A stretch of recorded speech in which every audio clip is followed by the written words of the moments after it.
It's The Rock Show, 94.5 FMX. Time for your news, whole news. What do you have for us? If you plan on going out and getting crabs this weekend, Okay. I would recommend you get them from Joe's Crab Shack Why would that be? because they just announced that they're going to be the first national restaurant chain to pay their quote-unquote tipped employees an actual base salary wage Right. higher than minimum wage. Wow, that's kind of interesting. You know, I actually was on one of the TV websites, whatever. But they had a poll on there about this particular thing. And one of the answers was, it was like, do you like this or not? And one of the answers is do you think this should be standard? Or do you think you should be able to reward and punish servers based on your tips?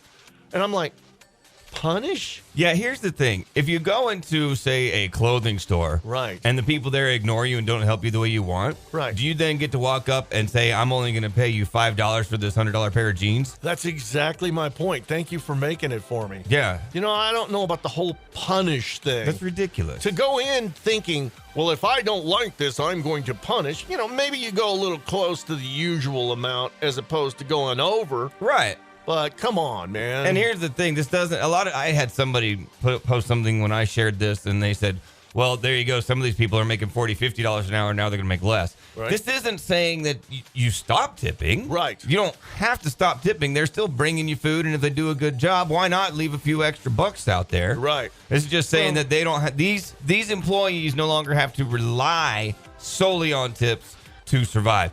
You ever worked a Thursday lunch? See, we're on a soapbox here. No, I'm just saying, I've worked as a server before. Right. You ever work a Thursday I lunch? bet you were sassy. I was awesome. Little apron and whatnot. Absolutely. I had the time. Well, let's look at the situation. Yesterday, we had a wonderful breakfast. Yes, we did. We had a wonderful breakfast over at the new O'Reilly's on 82nd. In Indiana, You mentioned it. Thanks, Summer. We appreciate it. Yeah. Everything was wonderful. Everything was on time and everything. But let's look at this instance.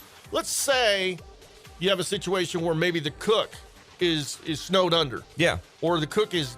Why should the waitress Exactly. get punished because your food takes a few Nobody extra takes minutes? money away from the cooks or the bartenders if something ends up being a little slower. Good point. Nobody takes money away from the hostesses if you don't get your table for 30 minutes. Right. We're just punishing this one small group of employees and an entire business. I think my whole point is don't look at tipping as a way to save money. Yeah. Yeah.